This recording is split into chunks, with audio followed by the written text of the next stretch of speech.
الشجاعة يمكن تكون أول مرة تغطس فيها في ماء غارق، ولا تحاول إنك لآخر لحظة باش تربح، ولا تقابل شخص مهم، ولا تنقز من طيارة، ولا تمنع دار تتحرق. أما الشجاعة تنجم تكون عندها أشكال بسيطة وتكون عظيمة.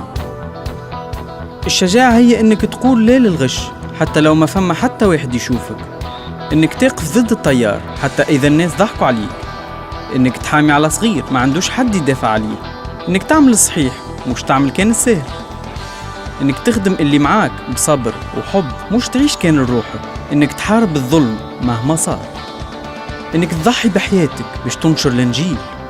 الشجاعة هي إنه تعمل الحاجة الصحيحة حتى لو كانت أصعب حاجة، حتى لو العالم الكل ضدك مش معاك، تبقى الشجاعة قوية حتى إذا ما فهم حد معناها.